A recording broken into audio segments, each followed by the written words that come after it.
Oh, no, Groupies. no, no. It says, all right.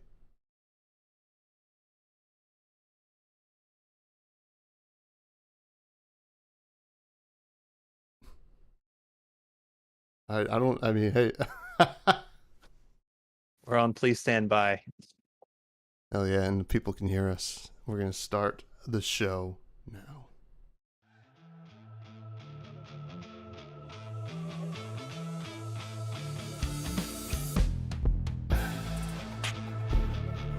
Oh boy, Gary.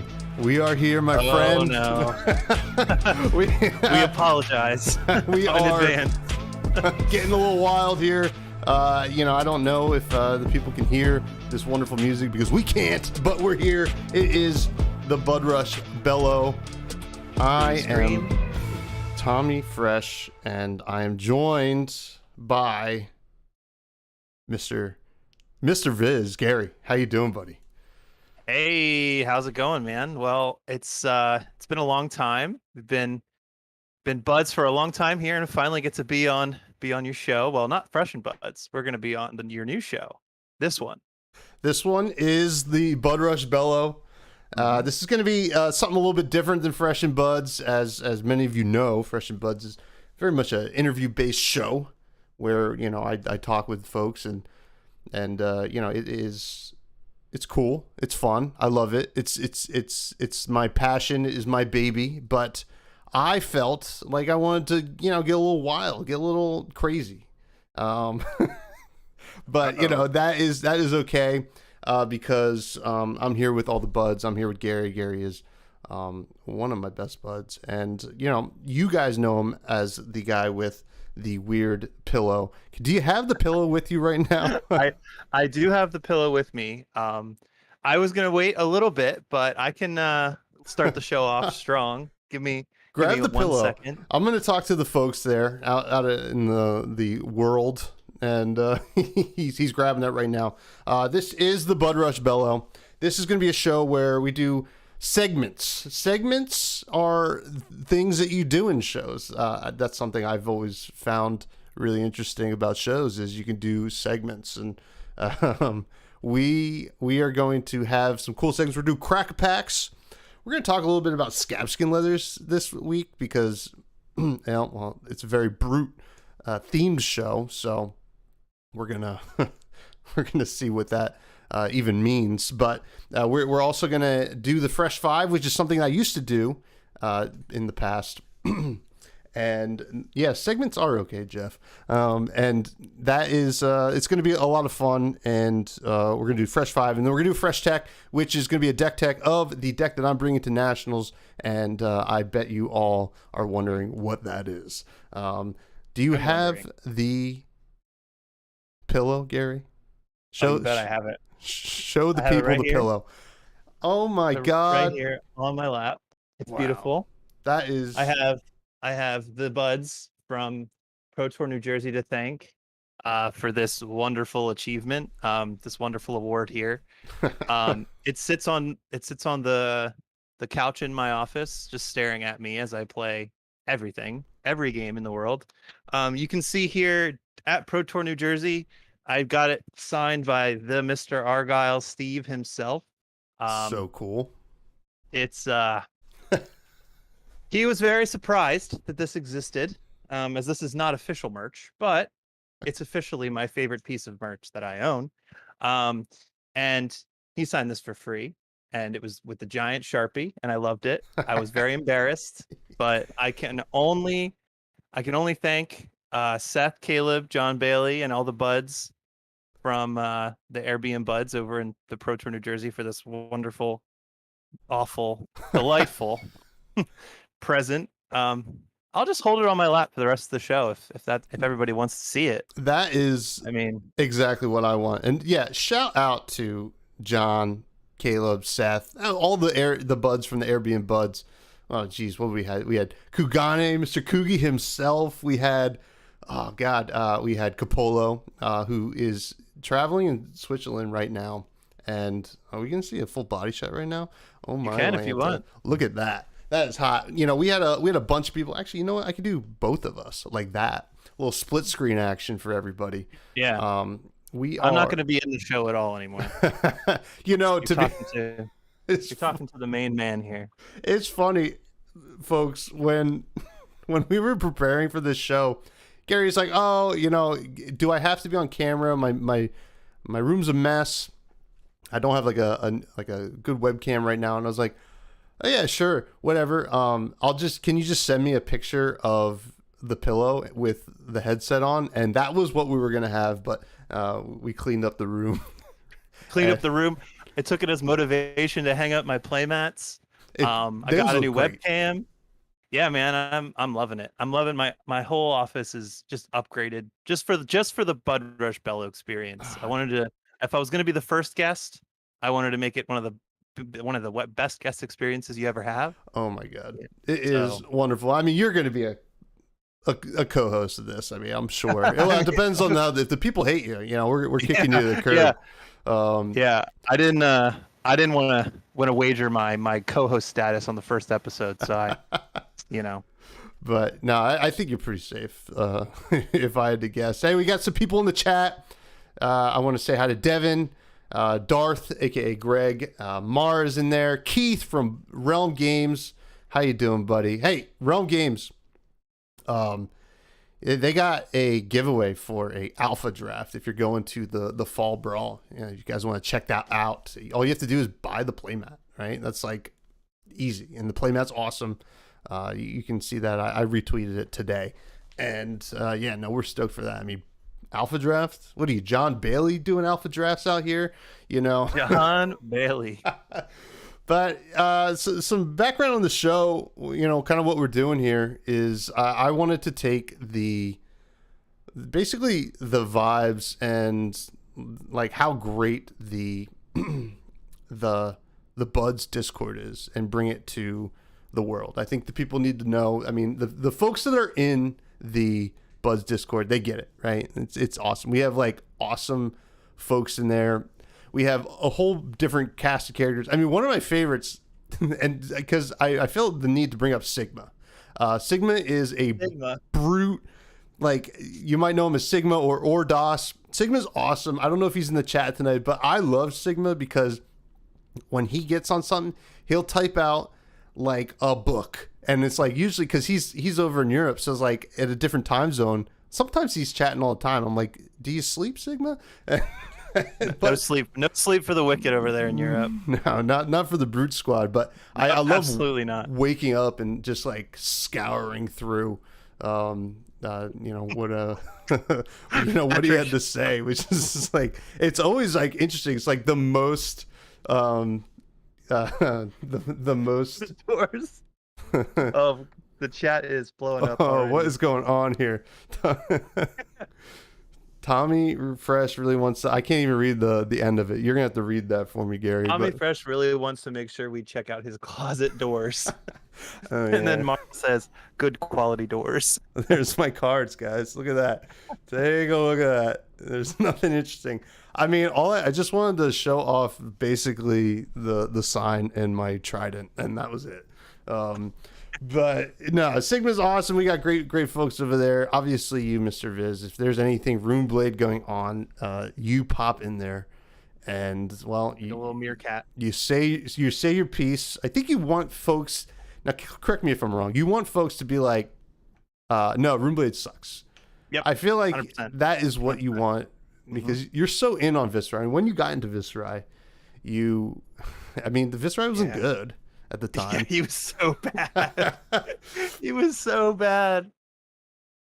Yeah, I mean, he got good, and Aria.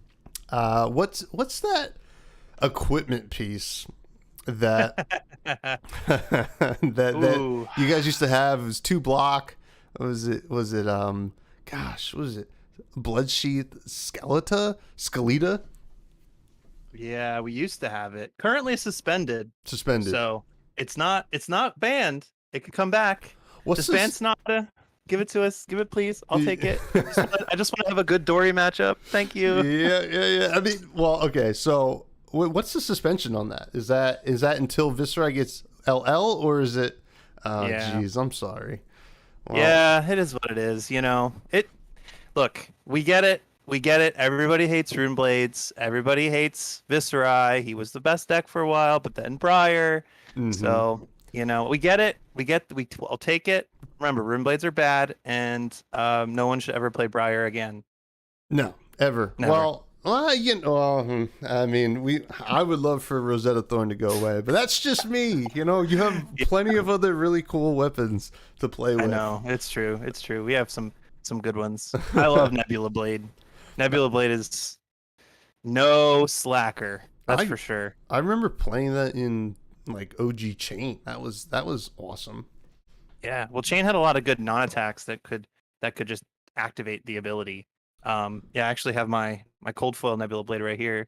Ooh. Waiting for. I was like, is Briar gonna LL? I'm gonna have to play this again. But no, maybe. Yeah. Well, it's not looking so hot right now for Briar in this meta, but I'm pretty excited. Before we get to the show, I do want to shout out the Patreon, which I don't really have a link for it but it is in my link tree if you go to the Twitter. We're still figuring out this whole stream thing, but if you check out the Patreon, I updated the Patreon to reflect us hanging out here on the show, as well as kind of keeping the lights on, the mics hot.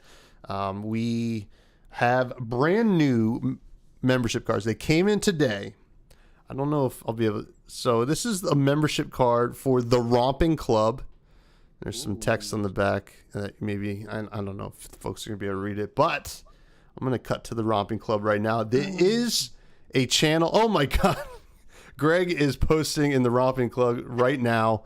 This is a separate channel for folks to chat in the Buds Discord, which you get access to with Patreon, and then there's some other stuff too. You get like a Bud sticker, and also you get to hear the. Don't forget about the handwritten note. The handwritten note is one of my favorite things. Yeah, the handwritten note is also huge, but I will say, let me get back to both of us here. I'm happy for everyone who's joined the Patreon. It helps, and it's kind of yes, Mara, it does. The Romping Club does sound like a strip joint, and we're going this weekend in Charlotte. No, I'm kidding. But I did want to talk a little bit about Scabskin Leathers. You know that card, Gary? Yeah, that 2-block that you have. That basically carries you through all the Levia tournaments you've ever played in. Yeah, well, I mean, let's be honest. It's carrying us. Am I out of focus a little bit? A little bit. Oh, I didn't know if it was. I didn't know if it was drink 2 or not. So no, yeah. We're back in focus. I think right. I showed the camera the Romping Club membership card, and they got too excited. They get a little too excited, but I will say. Scabskin Leathers has definitely gotten me out of binds, but it's also lost me games. I think it is one of the cards that when it plays well, Scabskin Leathers, when it plays well, it is the best card in the game, right? It can. Absolutely. I mean, 100%. 3 action points for free. It's awesome. Yeah. When it plays poorly, you can lose the game. You got gloves for that, right? You got gloves for that. I don't know what it is, though. I feel like anytime, and this is not going to age well with talking about my deck choice for this weekend, but anytime I roll Scabskins, get a 1, pop those gloves, it feels more likely to hit the second one. I don't know why. It just happens so many times that it just feels like a cruel joke. But I want to tell a little story, Gary. Go for it. I'm here. Now I don't know, because you're a big Rune Blade guy. Mm-hmm. There's obviously some high variance in that kind of sphere. I mean, hey, Sonata, right? When Matt Folks is playing Sonata, he's hitting. When I'm playing it, I can't hit to save my life. But it is no doubt that Rune Blade mirrors have some crazy variants, as do Brute mirrors. Now I want to talk a little bit about a Brute mirror that I played not too long ago at an armory. I was playing against. I was playing Levia, and I played against Rhinar. Shout out to Rhinar. Rhinar is, and I said this on the podcast that comes out tomorrow with Logan, that Rhinar's having a Rhinar-sance. right now. Yeah, that's true. It is a good time for Rhinar, maybe not so much Leviah, but I was playing this matchup, and the player was new. He's really cool, and he was a good player. There's no doubt about it. But all he had ever built was Rhinar. He built a Blitz deck and then built it up to CC. I was kind of telling him about all these different cards that he could add, and it was a good time, right? Yeah. And we were playing, and I'm on Leviah, and I roll Scabs. Well, he rolled Scabskins and rolled a 1. And he was like, okay. It was early in the game. He just passed back. He didn't break his gloves. And then I rolled on my turn and got a 6.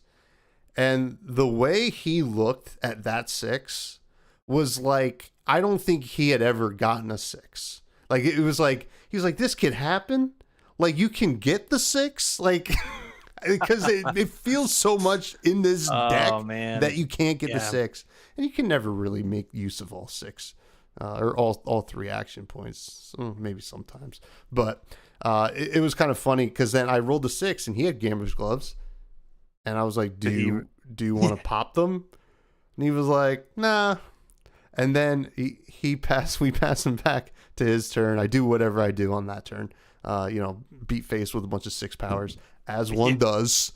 And then he rolls a 5. And I'm like, whatever. I'll pop my Gambler's Gloves. And then he rolls a 1. And I was like, hey, man. Oh, no.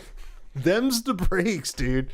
And I feel like I gave him a real lesson on what it means to be a brute player. And I hope he's out there still playing. Because he might not be, honestly. He might have picked up Oldhim and said never again. Have you ever had any experiences like that with your sweet Viscerai? Any weird Viscerai mirror like intricacies, or even Broomblade mirror? Well, first I want to talk about that Gambler's Gloves interaction that you called out. You know my buddy Tyler. We are in the chat in the Buds Discord. Oh, top my 8 God. battle hardened. Yes. Philadelphia. Yes, I know him. Oh yeah. He and I were playing a blitz game back when Viscerai, existed in Blitz. Yeah. And he was coming at me with, it must have been, I forget what it was, maybe an 18 Command and Conquer. Yeah. He rolled it. I think he had buffed it. I forget what it was. And I popped my gloves because in the KO matchup, I play those every time. Well, you have to. You have to, because otherwise, you're dead. So he's coming at me with this 18 Command and Conquer, and it's not hard to roll a 1 or a 4, 1 through 4. No, you know, he was not very happy about that when I re-rolled it, and he got a 1, and it turned into, I think it was 9, so it had to be I think I blocked it with Skelda at the time. Oh. A Skelda and a card, and it was I was about to say still legal in Blitz, but then I forgot. Still legal in Blitz, but Viscerai is not. I do actually. Yeah. You mentioned Tyler. I kind of say. But, so back to your Viscerai question. So at the same event that I mentioned, Battle Hard in Philly. I don't know if you remember this, but this was like a week after Everfest came out. Like you were on Bolton. Raiden. Bolton. Yep. You played against Tyler in that event. Yeah. I played against a guy who had just picked up Viscerai.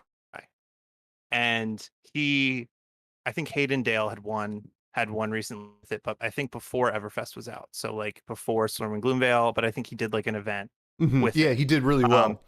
He did really, really well. This guy was playing against played the exact list.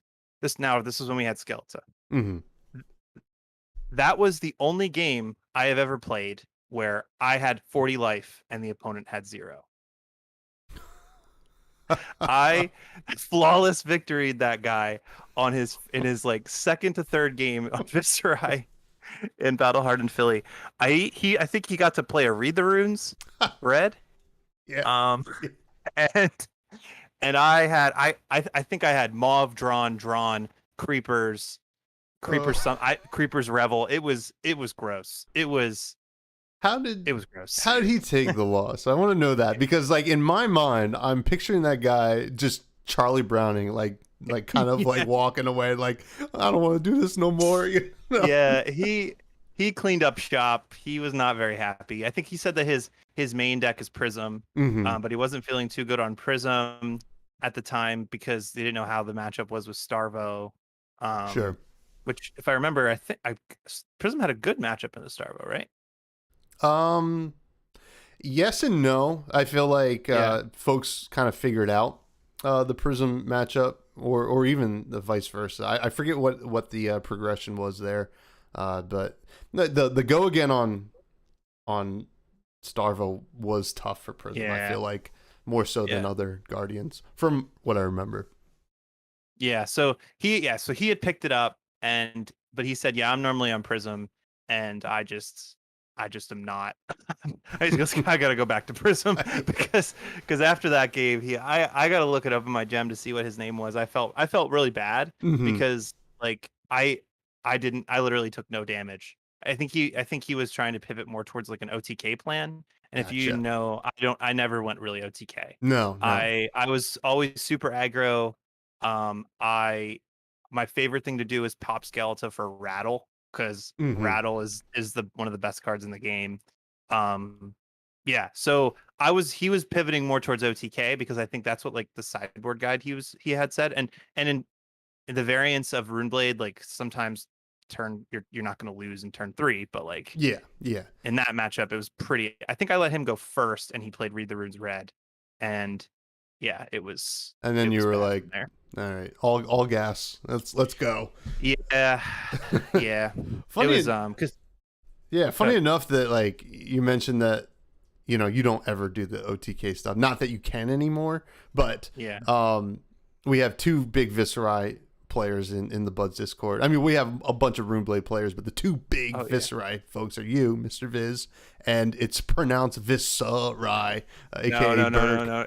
It's pronounced Viserai. Viserai. Sorry. And bothers me every time I look at it. Yeah, and he was devastated when he could not do OTK anymore. He's like, this is all I want to do. And I lost to him in a Pro Quest. I think it was a Pro Quest. Where he did like 30 damage to me, maybe even more, in a single turn, which, hey, listen, what can you do? But I'm glad you brought up Tyler, though, and Scabskin Leathers, because that same Pro Quest at Greg's Games, Hamilton, New Jersey, shout out, Tyler actually lent me Starvo. Oh, yeah. And he was playing the wildest Sunkiss, Moonwish, Reinhardt deck. And I remember I was hanging out with Dana's partner, Connor, and we were just watching Tyler roll Scabskins every turn. He would get up off the table, out of his chair, and just be like, and then like he would hit it, and like me and Connor would be like, oh my God, like it was the most unhinged craziness that I've ever seen. And I was like, this is the most brute thing ever. And it was awesome. Tyler, we love you. I hope you're out there. I want to just take a second here to call out some stuff going on in the chat. Oh boy. I hear something about Philly. If you come to Philly, you got to take off your shirt and have a fist fight. That's true. It's only every other Monday. So don't listen to the stereotypes in the chat. Just it's only twice a month, but it happens. I promise you. Now the thing is, you fought over the cheesesteaks for the place that you like the most. I like to go to Jim's, which is actually near Dark Depths Games. Shout out to Jim's and Dark Depths Games, Philadelphia. But Jim's actually burned down in the last month or so. So the fist fights haven't been happening anymore, obviously, out there. So luckily I've been unscathed during those experiences. But yeah. You know, Jim's is awesome, right? Such like the best cheesesteaks in the city, at least in my opinion. But you know, you'd go there late at night and you're like, I'm gonna die for this cheesesteak. Right? You're looking around, and it's like, you know, there's a tumbleweed going by. You're like, oh boy. But damn, does it taste good. R.I.P. Gyms. R.I.P. Gyms. Yeah, Joe's is my next favorite. It's actually Mhm. down the street from my house. They have a nice seated roll and a really good vegan cheesesteak for my partner. But yeah, Gyms is the best. What's is the vegan like mushroom based? I think it's like a soy. It's I have to ask Paige. She gets it. There is another place that does a mushroom one, which is pretty good, Mm, but it's more of like a soy version, but not like a Beyond. got it. That sounds amazing. You want to do a crack a pack real quick? Sure. Well, I'm surprised we're not cracking a pack right now. Yeah, we cracking a 6-pack, brother. Yeah, hell yeah. No, relatively sober. I'm drinking a Monster because I still have to pack for Charlotte because I leave like 6 a.m. tomorrow. Yeah. But all right. So we got a pack of Uprising. I'm not going to go through every card what it does. I think we all know what these cards do at this time. Oh, Satan was that what it was? Don't think it's Satan. Or what's the other one? Oh, Tempeh?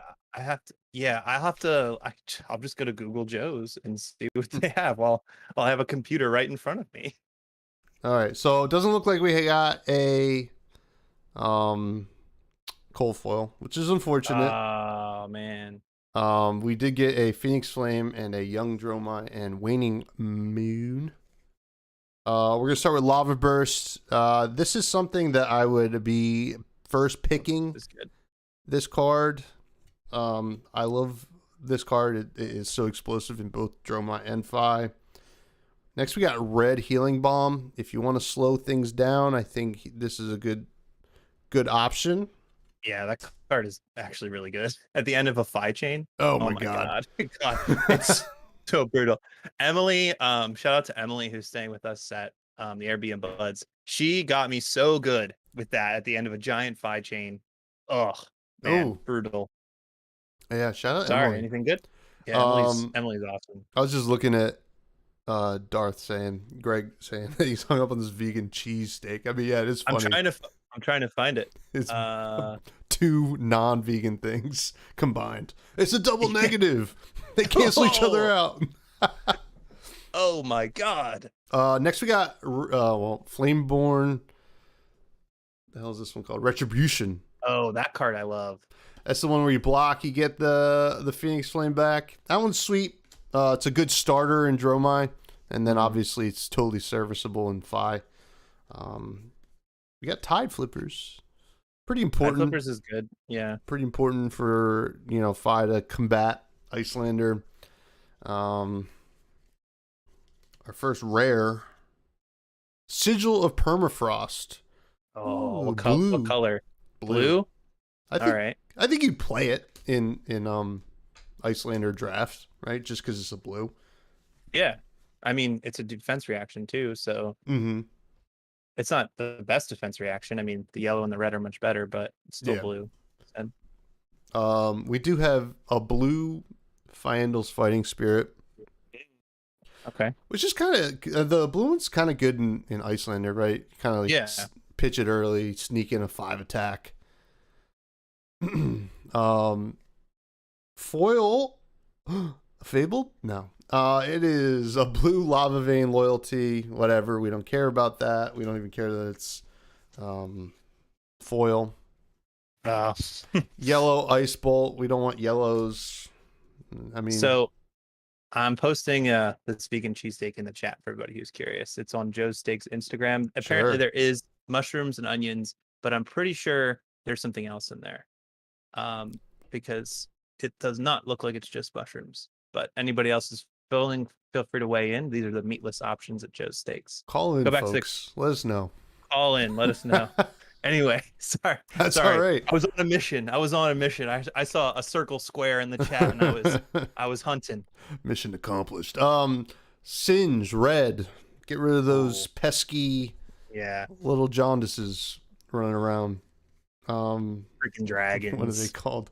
Ashwings. That's what they're called. Yellow Doombreaker Centipede. I like the yellow. That would be good. I mean, it's not my favorite, but yeah. Is Doombreaker the big one, or is that the Go Again one? Go Again. Okay. It's still 4. Yeah. With Go Again. Oh yeah. Yellow Aetherhail. We don't want yellows in in Yeah. Icelander that much. This is actually a very like blue heavy pack because we got well, we do have one red Lava Vein Loyalty. That'd be a decent pickup for Fi, obviously, and then we have a blue Rake and a blue Rebellious Rush. That was the Cracker pack, folks. I don't know, that pack kind of sucked. I think I would be on Lava Burst though. Lava Burst is pretty unreal. Like that card 0 for 5 is just. Whew. Yeah. I could see the argument for the blue Fyendal's Fighting Spirit because it keeps it a little bit more open and it's a decent blue to be in any deck. But you know what? We're going with the Lava Burst. That card really slaps. Sure. But that was the Crackerback, folks. Now, I want to talk a little bit about Yoji. Oh, big boy. The Junkmeister. Let's go. What the hell is his name? Let me see if I can bring him up here. Yoji Royal Protector. Yoji Royal Protector. I mean, look at this guy. He is huge. He is wacky. For the folks that can't see it, or maybe I don't know if I'm going to post the audio of this, but it is a once per turn instant. Has the next time target hero would be dealt damage this turn, instead deal that damage to Yoji and prevent one of that damage. Might be cut off here, but it is 4 intellect, 22 health. He is 22. He is a young hero for the folks at home there. What are your initial thoughts on this thick boy? Oh man. Well, first of all, admittedly, I'm very disappointed that he's not draconic. Because royal. Yeah, well, he protects the royals, right? True, so true. I feel like it makes sense that he would not be royal, but we got Valda last set. Yeah. So that's 2 sets in a row where we have 2 guardians that don't have talents, that are just a little bit above the drinking age. Yeah. Of 21 and 22. So I don't know. My first reaction is I'm a little disappointed that there's not a little bit more meat there to like his ability, but there is a lot you can do with his ability. I wouldn't say it's all great. Yeah. It's all very specific. Yeah. I would say in normal constructed stuff like Blitz, or even I guess you could play him in CC. It wouldn't be good, but he's basically a vanilla guardian, right? His ability does nothing in those formats. Jeff says, I love how he's young, but clearly a 40-plus-year-old man. I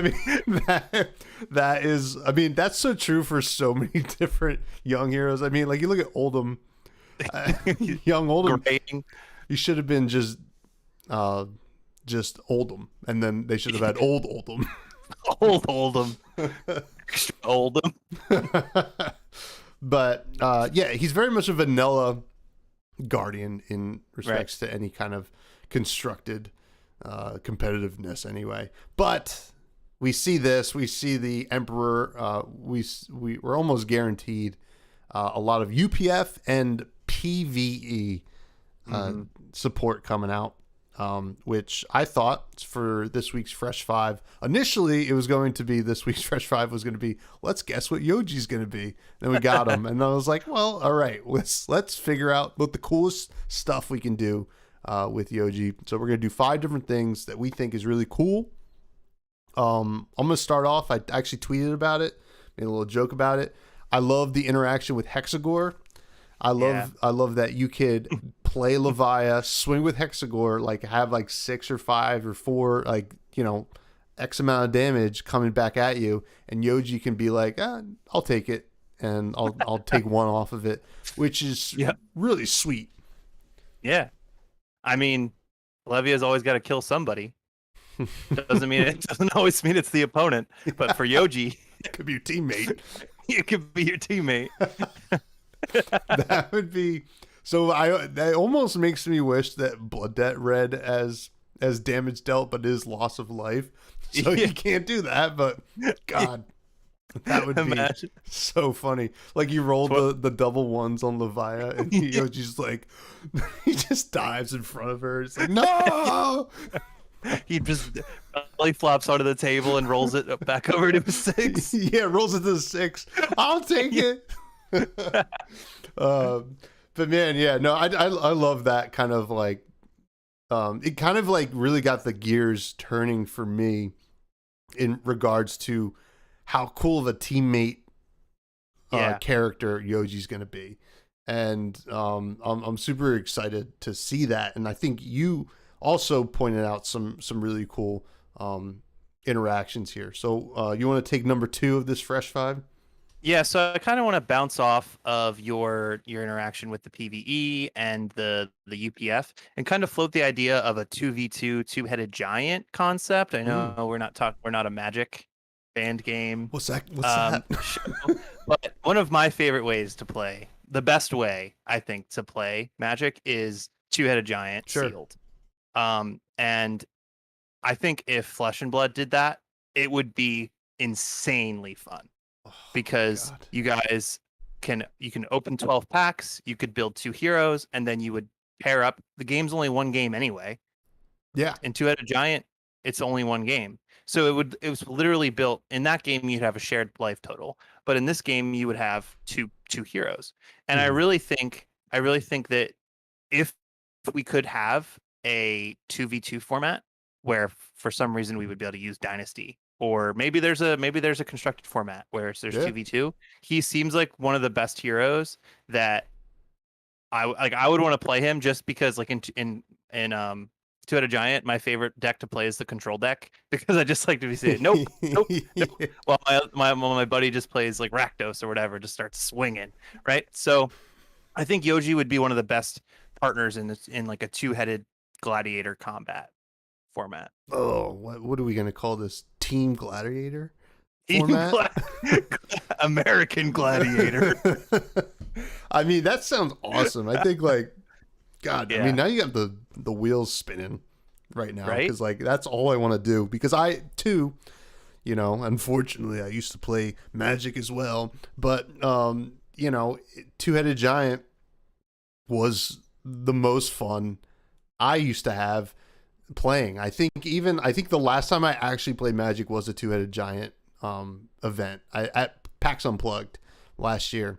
Yeah, with your buddy Trash Sandy, right? No, I played with Will. I think Andy right, yeah. played in that tournament as well. But and it was a ton of fun, and I love the idea of what you're saying, like the one control deck and the one like aggro or like good stuff.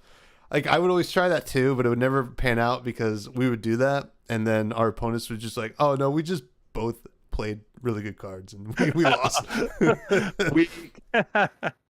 But no, that's awesome. I think that'd be really sweet. Now, speaking of like who would be a really good like kind of teammate, I think you were mentioning Typonis when we were talking about this before we started. Yeah, I think in UPF, I think it's an amazing way because all the Typonis player wants to do is say no, right? Oh, that's all they want to do the whole game. They're playing Draconic cards, but they're mainly playing generics. So Typonis being able to do basically the same thing that Yoji does, except Yoji gets to say no, me, I think is just exceptional. Like, just not even from it's actually good, from a table talk perspective, because the threat is always there, right? Yeah. Like, if you can just be Charlie Kelly from Always Sunny in Philadelphia, just be wild card and then just target yourself. Yeah. So yeah, I think that's the best, like, if you have a bunch of snooty Typonis players who just want to control who takes the damage, you can just really have fun with them and just say no, me. Oh yeah, that'd be so great, because like also Typonis is such a weird card, and I think like we're like, as UPF and even PvE to a certain extent, but like mostly UPF in this instance, we're gonna see so many more Typonis players because it's such an expensive card, and I think people just like, I gotta play it, you know. I gotta play it. Yeah, got this Marvel, gotta use it. I'm actually picking up one from Mo Bogsley this nice. weekend, so like I'm gonna be like, well, I might as well build a deck for I'll play Yoji. And I'll be Yoji sitting in the shadows, making a very round, large looming shadow, Yeah. getting ready to say no me. Yoji's cool though, like in like PvE, or even like I guess for PvE, like even cooler because he can be this tank, right? Yeah, And this is like the next big point for it. Like he can be a big tank. He can just play basically like things like Healing Bomb that we just saw in that crackback. He can play that, sigils, he can play like sink blows. He can just not even play an attack and just be like yeah, the guys like, if you are in trouble, I will make sure that you're okay. And that is like, he's going to be probably such an important piece to the PvE puddle, or not for puddle, sure. puzzle. It might be a puddle, I don't know, but yeah. I want to.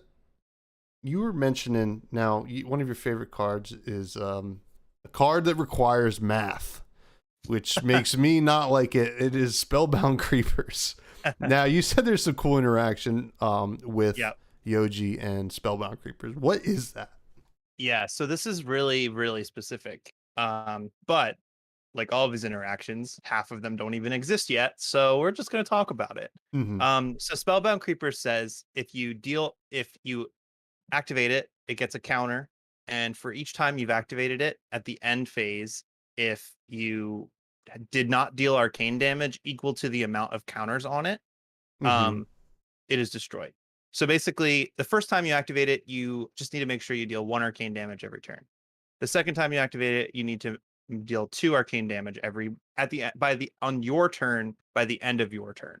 Mm-hmm. Um, and that's important because we saw players like Pablo activate Toma Fyendel on the opponent's turn after blocking without having to deal the arcane on the opponent's turn. So it's very important to remember that it's only on the player's turn that you have to deal the arcane damage. Yoji prevents 1 damage of any type. If you want to be a political table talker, Yoji's actually really good at saying, we need to kill those creepers. I will take this damage. Because, Runeblade, as horrible and bad as they are, horrible. No one should ever play Runeblade. They deal either 1 point of damage a lot of times, or they deal 2 arcane damage once in a scary time at the end of the combat chain.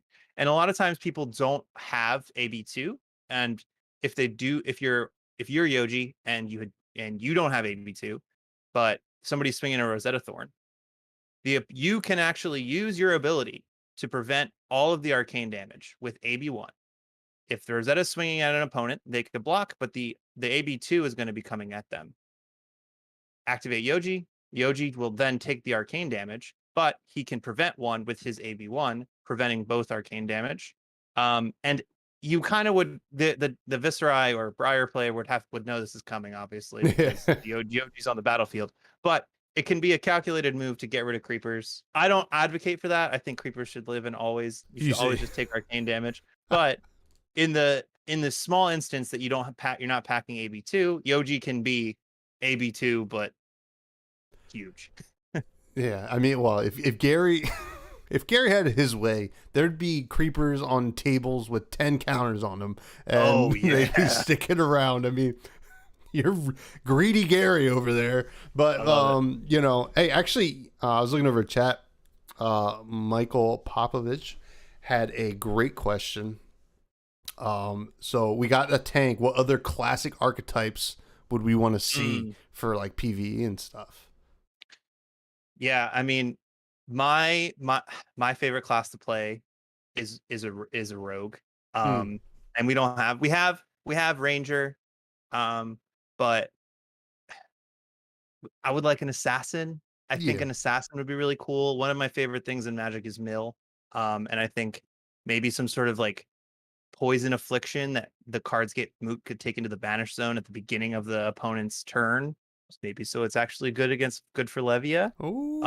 It'd be a good matchup for Levia. Maybe there's like yeah, I know you need them, right? So maybe like an assassin that has a poison affliction, like Frost Hex. But for each one, you mill a card to the banish zone at the beginning of your, like, at your tunic step, or the I call it the the Runeblood incantation step, where it's after the Tunic step, you know. Um, but Yeah, yeah, so I think that an assassin that would like mill or like have that attrition over time would be really cool. that'd be sweet. Yeah, rogue's really cool, and like assassin, kind of like also could have this kind of unblockable kind of effect as well. I feel like Yeah. being sneaky kind of Yes. goes along with being unblockable. Though that is such a dangerous spot to go Hmm. in this game, and I guess we see it balanced in things like Benji. Oh yeah. But hey, they would have to do it with a certain amount of grace. And I wonder if they could. Something I'd love to see, and something that I love from like playing, RPGs and stuff like that. I like druids. I want to see some Druids. kind of druid kind of Yeah. hero. We kind of see a little bit of that with illusionist, and we kind of saw a little bit, at least aesthetically, with Briar.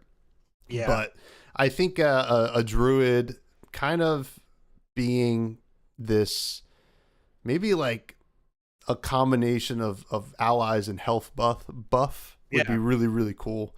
Could play both sides of the coin, not just tank, not just aggro, maybe be super, what's the word I'm looking for? Transformational, which would be really sweet. But that's a great. Druids are very transformational. Oh my God, what that is? Yeah, right. You didn't? Did you even mean that? I Because that was a didn't. pun. That was a pun sitting right there. Oh, man, see, I just say things and it just leaves my brain and goes into It's the all perfect. ether. It's all perfect. Yep. But no, it's a great question, Mike. And then the last point for this fresh five about Yoji is kind of cool that this is another politics play on the UPF table, is that you can kind of play politics about on hits, right? They're like, maybe a player's like, oh God, I really need this to hit so that I need Mauvrian Skies to hit to create these rune chants, or my Mauvrian Sky attack to hit. But the person I want to kill is gonna block it. So can I attack you, or like maybe one other guy, or one other person at the table, and then Yoji takes it so the person that you attack doesn't get the damage. And it's basically, it would take 3 people against 1, right? Like in this scenario, one person with the Moravian Skies, one Yoji, one person that also hates the last person, and then the last person. So that sounds like a great warlord's table right there. Yeah. So that's kind of cool that you can kind of play those politics there, because hey, listen, it's the name of the game, UPF. We played it in the Buds Discord. Shout out to Buds Discord, check it out. As always, enjoying it. But Yoji, not so exciting for constructed, but excited really for other cool stuff, which I'm excited about. What do you think is happening here in Dynasty though? Because they told us we were getting a new class now, or a class we haven't seen. I think that was the wording from memory here. We definitely haven't seen Wizard Warrior, or Warrior Wizard, whichever way it's whichever order it is. Runeblade. Okay, actually, can we talk about that? Yeah, we can. Yeah, I know folks kind of gotten a little tizzy. They're like, that's basically Runeblade. That's what they are. I'm gonna say they're not. That's not it. That's not what. Do you agree? Totally agree. Because to me, a warrior wizard is someone who's gonna be fighting with a sword, but also casting spells. And I don't think that like Runeblades cast spells really. They just create rune chants and like do this like little incremental arcane damage. So yeah, let me give you my theory on this. Okay. So as you see behind me, I have this Become the Arc Knight playmat. Sure. When I think of Runeblade, I think of the duality of physical and arcane damage happening at the same time. Mm-hmm. And what Runeblade does is is ultimately what Rosetta Thorn is, right? Yeah. 2 damage, 2 arcane, 2 physical.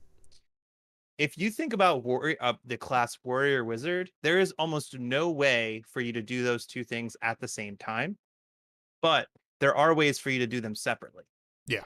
So if you think of a card like Vexing Malice, right? You have a card that in itself does physical and does arcane. That is a Runeblade card. Sure. But in a Wizard Warrior, you could be swinging and then you're finishing your action point with Forked Lightning, right? Yeah. Very different experience. Both of those things use different parts of the game. One of them uses the combat chain, the other one doesn't. Yeah. Runeblade does it all at the same time, which I think is a key differentiation between a hero that has two classes and hero like Runeblade. Yeah, no, I agree. And something that I'm just thinking about off the top of my head here is that we could see in like maybe if they made a specific warrior wizard card, both classed, like Yeah. it would say the red would deal 2 arcane damage to target hero. Next sword attack gets +2. Go again. Yep. Yeah. That seems really cool and does not feel Runeblade at all. I think the Runeblade discussion is over. It's over. Get rid of it. No more Runeblades. But do you think we're gonna get another hero out of this set, or Yeah. are they blowing smoke? Yeah, so there's no way we don't get another hero. We they did leak the hero list that had Yoji and the Emperor, Mm-hmm. which is, I mean, once the art got spoiled, I feel like people wanted LSS had a, maybe this is a little bit tinfoil hat here. They're like, ooh, Put it on. let's just get the name out there. You know what I Yeah. mean? But so that way people have the buzz because it's not spoiler season really. It's, oh, we just put something up on the website because Twitter was going wild for that article. They Yeah. were waiting a week. Like I think LSS was like, we have something here. Yeah. We have a captive audience. Mm-hmm. Let's just spoil a name, and in the past, supplemental sets had what, 4 or 5 heroes? Like think about Crucible of War. I know that was when the Blitz format was founded, but like Yeah. so many good heroes came out of Crucible of War and out of Everfest. You've got Starvo, well, RIP. Starvo. You've got the 21-year-old Valda. You've got Genis. You've got Icelander. So you've got a bunch of different heroes. They weren't all spoiled at the same time. Some of them were Armory promos. Some of them weren't. But I think this is more of a trickle. Yeah. And I think Yoji is the first non-legendary hero in the set, but of many more, honestly. Okay. Yeah. I mean, I'm inclined to agree, and I think that they also kind of put them out there because it's going to be in the armory kit, and that's when we saw its text and stuff like that too. So it will be interesting to see what we could possibly get as the new, never before seen hero. I know a lot of folks are looking at that one art of the woman with fiery hair and she's got fire in her hands. Some folks are saying a seer, like a draconic seer or something like that. Yeah. Which I don't know what a seer would do different than like a wizard, but I'm more than interested to see what that would be. Yeah, a seer would be really interesting. I feel like she would really like Talismanic Lens.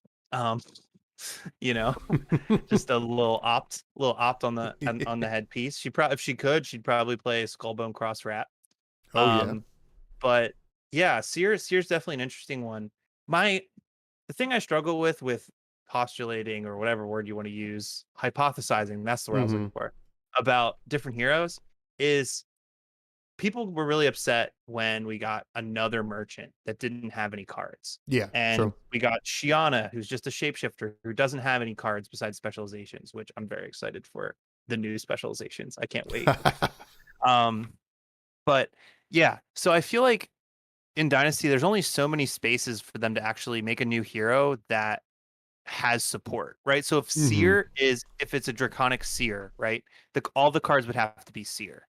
So for me, that class doesn't necessarily seem as dynamic as something, say, like, I don't know, a Cleric, right? A Cleric you could have, Seer would be much like Opt and very close to a Wizard, but a Cleric versus a Light Cleric, you could do very well. Yeah. Or an Assassin, you could do like a lot for an Assassin. You could do a lot for Seer, but it feels very particular. And Mm-hmm. I don't know if they'll do too many of those heroes because people are not the biggest fan of them outside of UPF. Yeah, yeah, yeah, and I mean, it's tough to say. It's hard to like put a brand new class into a supplemental set, right? When like we're all Yeah. clamoring for new cards for our current heroes. So we'll see, But hey, listen, I'm still stoked. Folks are getting their spoiler notifications now, and folks are getting excited. It's gonna be a ton of fun. I'm stoked for the set. I think it's gonna be awesome. Yeah. But you know what else I'm stoked for, Gary? What's that? Charlotte this weekend. Oh my God. Tomorrow. You're Yeah, gonna be driving. I'm driving tomorrow. I'm hitting the road on the highway. We're really gonna do it. I want to do a fresh tech of what I'm playing this wonderful, wonderful weekend. What do you think I I'm will playing? be. So you're gonna play Viserai, right? That's we've been talking about it, right? You're gonna play Viserai? No. I almost. No. Oh wow, surprised. So I will say this before I start talking about this deck.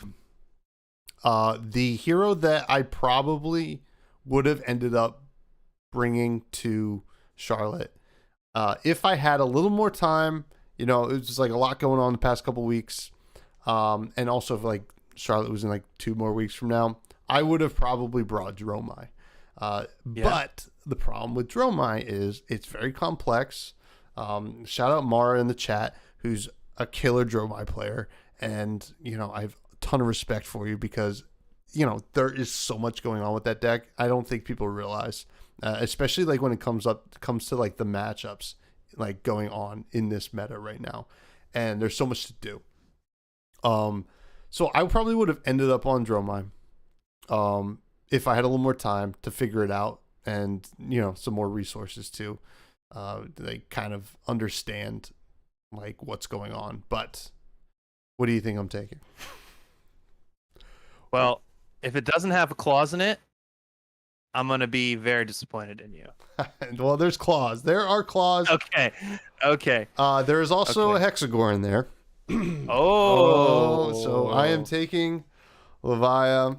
Let me see if I can bring it up here. Unfortunately, you're only be able to see my face, but it's gonna be tiny. So, Gary, it's just gonna be audio for you right now. Fine. This is the list that I have right now. Now I'm gonna go through what we have going, and tell you a little bit about the matchups. I kind of wrote them up a little bit, but so I am bringing Levia because it's what I'm most comfortable with. Is what I love to play. Everybody knows this. I'm a big old Levia simp, and I still think she has some juice. Initially, when Prism hit LL, I thought maybe we were screwed because I think it was just going to be Oldhams and Bravos. But it seems like it's calmed down a little bit, and we have people playing Fi and Briar and Viserai or whatever, and even Icelander is pretty popular right now. So I have this list here. So you see the Hexagore, right? Yeah. Pat Shaw leaves the chat. See you, Pat. You see the Hexagore here. This is for one matchup. Well, I guess kind of 2 matchups and 2 matchups only. It is for Oldham and Bravo. Now, the reason is that the game's going to go long, and you kind of need to hit hard. Now, I know folks might be saying, why not the Romping Club? The 4 breakpoint against Oldham is not great. Yeah, it's really not. So I felt that Hexagore, you're setting up for in this game, and you're going to make use of that big 6 at the end of a go again, or even some Scabskin action points. It's kind of cool. What else? Some other things we're doing in the slots over here. Carrion Husk, obviously best card in the game. This goes in almost. Carrion Husk and Crown of Providence go in for any matchups that you're blocking, as one would expect. And Nullrune Robe and Skullhorn are going in for anything that is a wizard, basically. So mostly Icelander, though I'm sure Kano will show up. So does that mean you're not playing AB into Runeblades? I'm not. I'm not playing AB into Runeblades currently. Playing AB into Runeblades with Levi is tough because you don't want to kind of give up a card. Like pitching the card is not great. You're just like, well, I'm gonna race him. And Viscera is really the only one I would consider. And if that's the case, if day of I think there's gonna be a lot of Viscera, I might just throw in, like, cut something and throw in a gloves as well to kind of replace that.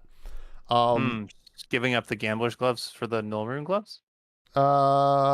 Yeah. No, I wouldn't give it up. Well, in that matchup, I would. Yeah, right? Yeah. Because it's tough, right? I think I still want the Crown of Providence. Obviously, still want Carrion Husk in that matchup. For sure. And I don't want to get rid of Scabskin Leathers. So, Gambler's gloves it is. I just won't roll as much, I guess. Only if I have to. But currently, Gambler's gloves and Scabskins are in for every single matchup because, I don't know, I'm trying to get extra action points. Some cards that are in the main deck all the time. Boneyard Marauder. So like FabDB has it kind of not split the way I wonder if I did this. No, it doesn't even matter. Boneyard Marauder always in. Why did you do that to me? Oh God. Why did they do that? What if I do this? Boom, we're back.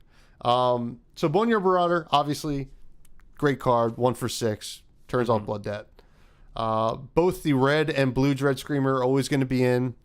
Command and Conquer comes out in certain matchups. It's not good until into Oldham. It's not good into. Well, it's not great into Icelander. So it is what it is. I mean, you're not really threatening much with this. But Endless Maul is always in. That's a great card. Erase Face has some good matchups, and it has some like whatever matchups, right? It's great against Viscerai. It's great against Dash. It does something to Oldham. It does something to Icelander, but outside of that, it's not really coming in that much. It's only a block 2. Yeah, it's only a block 2, but there are some decks like Dash where it's a must block, right? Or else their turn's totally screwed. And I guess the same for Viscerai. Ghostly Visit is a one of in the main deck, but when you're playing against aggro, you bring in the other 2 because it's an efficient 3 block and something that you can recur. But it always stays as 1 because we are playing Shadow Blasphemous in some matchups. The red Graveling Growl is always in because it's such a good card in this deck. The yellow Graveling Growl is the one card I'm a little iffy on, even here on the eve of leaving for Charlotte. I don't know about yellow Graveling Growl. It's a great card, right? No doubt, but no doubt. I'm like almost thinking pulping, which is like sounds crazy, but maybe I am crazy. Wait. Second Nourishing Emptiness. A second no. The one Nourishing Emptiness is just Flare and Spice, because it can be really good in this deck. And I think it's cool enough and still a 3 block and hits for 6. It stays in every matchup. The one Guardian of the Shadow Realm, the one Howl from Beyond, and then down here we have one Deep Rooted Evil will come in when I'm bringing in Shadow Blasphemous. And that is coming in when I'm playing grindier matchups like Icelander, Bravo, and Oldham. You don't want it in the aggro matchups because it doesn't block, and Right. a whiff on that is just game over. Swing Big's in all the time because we're swinging big, and it's a brute Love deck. that card. So good. Art of War is always in. Still a great card. Turns off Blood Debt. Does, the things that you want it to do. The one Writhing Beast Hulk is always in. I always like to play one of these because it's a really good thing to pitch stack. To finish the game. Nice little dominate. They never see it coming. Shadow, Shadow, they saw it. They but- saw it. They saw it initially, and they're like, it won't come back, and it does. We got Shadow Puppetry here. Great Best card. Not in every Yeah. matchup, but Shadow Mobrins, guys. Shadow. It's the same thing. It's the same. Shadow Puppetry, I like it into Dromai. I like it into basically anything where you're trying to maximize attacks for very little resources. So like Icelander, I like it into, and then I can even, it's good when you're playing Hexagore, right? So you can Shadow Puppetry out of Arsenal, play an attack, and then finish with a Hexagore. Solid card overall. Shadow Blasphement we talked about, kind of sets up your recursion package. Pretty cool.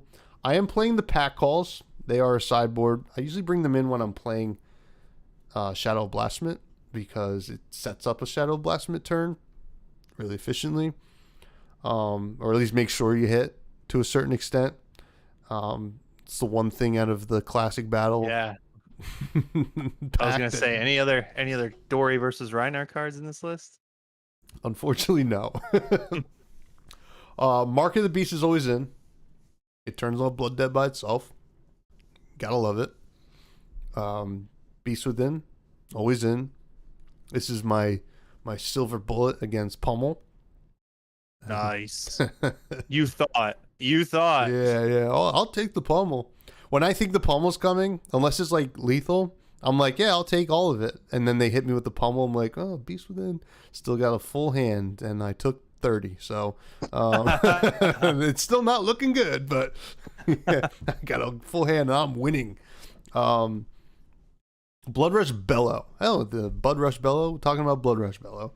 Oh, wow. Hey, this is a card that's very good, and folks know that. But I do not play it when I'm playing Hexagore, so it comes out when Hexagore's in. It is for claws and claws only. We have no laws outside of that. Yeah, when the laws are off, that card seems really, really good. Yeah. Doomsday. Honestly, this card's like so good. Like so much better than folks give it credit for. This like is so important in so many matchups, which is kind of sad that you can only play one, but card's always in. Always play the one Reckless Swing because even in Only one? Well, yeah, well, hey, I'm playing trying to play smart here, Gary. I don't know. We'll see. All right, toolboxing it. Yeah. Toolboxing it with the one Reckless Swing. I don't want the double Reckless Swing hand. That's fair. One Reckless Swing is always in because even in Wizard it's a blue, and that's good to have. Yeah. The blues don't come out. I'd play one Mutated Mass. It's just a cool card. It's a cool blue to play. It has some recursion. It could literally hit for like 7 for 1 sometimes, or if you play like a Shadow Puppetry or whatever. But it can hit 6 for 1. Is pretty good. Yeah. Convulsions, such a good finisher. Such a good blue. Deadwood Rumbler. It's one of my favorite cards to play against Fi, and it's always in. Soul Harvest. You can't not play this card. Yeah. I play Soul Harvest in Shiana. Oh, you do? You play. Does it do anything other than attack for No. 6? Nope. It's a blue. It's a blue. Oh, Salty Sea Sorry, Cat says sorry. not trying to get too reckless. Hey, you're right. That's so funny. You play Soul Harvest in Shiana. It is a blue. What can you do? Hey, that's a rhyme. But God, I've won games with Soul Harvest, and it feels good. Feels good, folks. Then we got Unworldly Bellow, just a great blue. Yeah, If great only we card. had more 6s that were blues, I would play them, but we don't. Fangs a lot. Bangs a lot. And then Ye Old Faithful Wrecker Romp. Oh, Wreck-It Romp, what a good card. The best blue in the game, baby. I know that card is so good. It really is. I mean, I rarely ever play it. Unless why would you? I'm getting fatigued, and I'm like, oh man, I guess I have to play this card now on my third cycle. But God. So this is the deck. That's kind of the matchups. I think I have actually it's set up the sideboard like this. So the sideboard kind of looks like these bigger cards on the right here. These are always out, and then I bring in 14 based on the matchup. It's kind of where I'm at. This is what's always in. And then I think I had some. Always playing 60? I am always playing 60, unless it's Dromai, I think, to be honest. If it's Dromai, poppers. I think Dromai, the correct way to play against Leviat is to try to fatigue me, try to go and that's what we found in testing in our team, but it seems like the best thing that they can do against Levi, because that's the one thing, like Levi's good, going late game, but also once you run out of 6s in the deck, you're like really screwed. And Greg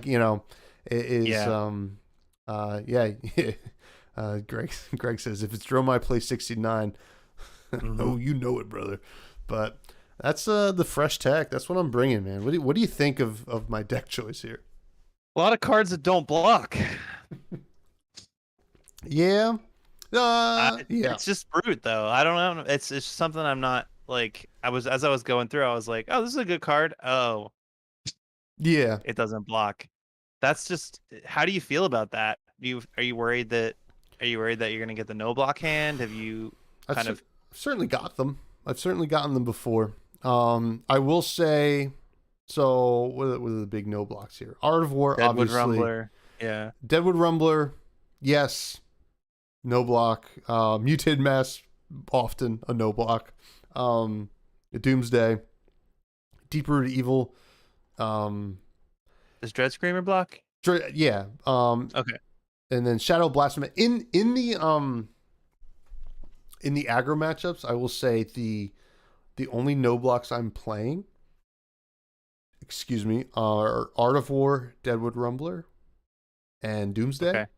So that's 7 cards. 7, yeah, that's not bad. And I want to play my Art of Wars and pitch my Deadwood Rumblers and play my Doomsday. So I don't really want to block with them, but I can anyway. Yeah, right. Yeah, I mean, I'm not the most experienced brute, probably one of the least experienced brute players. But yeah, the decks, you seem like you have a good handle on your matchups, and the sideboard seems pretty tuned. How are you feeling going into it? Any matchups you're worried about? Yes, I am worried a little bit about Dromai. If the Dromai player is keen to the matchup, right?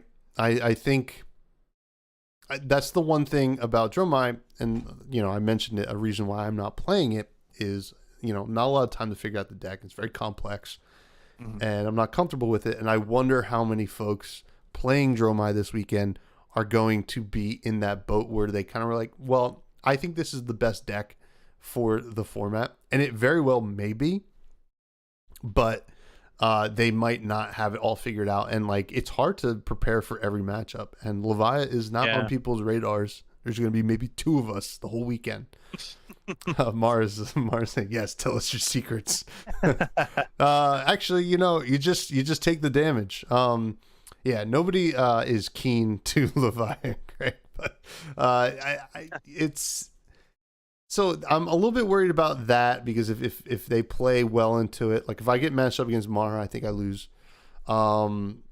but that's just because she's a better player. But not just because she's playing Dromai. But you know, that is a tough matchup. Icelander, I am actually pretty confident in.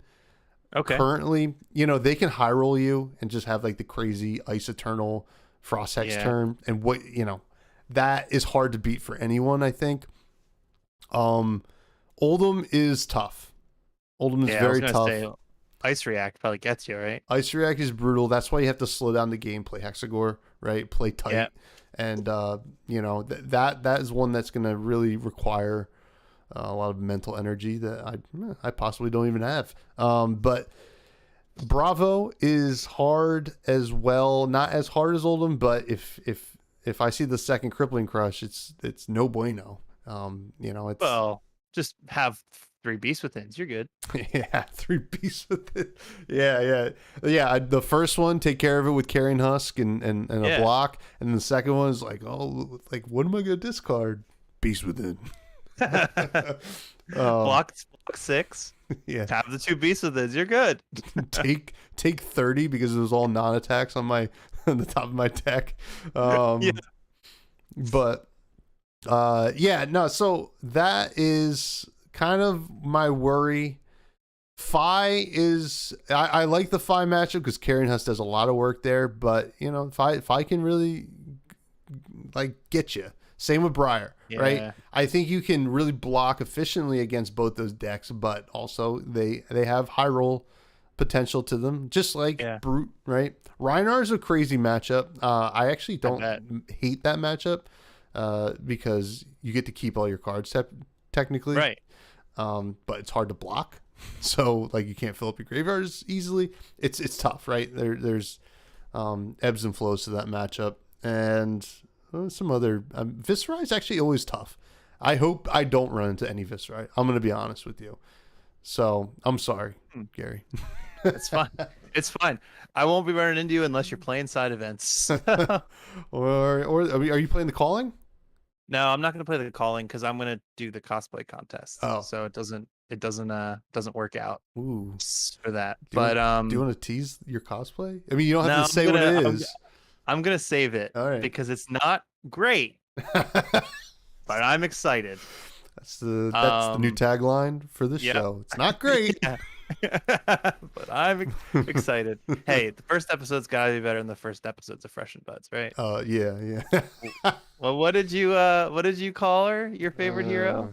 All the way back then? At the time, she wasn't my favorite, and I was new. I was green. Wow. If you go back and listen to, actually, you don't even have to go back and listen to the first episode of Fresh and Buds. I'll tell you how I pronounced Levia. Levia, I think I called her. And it was brutal. But hey, we were learning the game together. Me and the Buds. We were.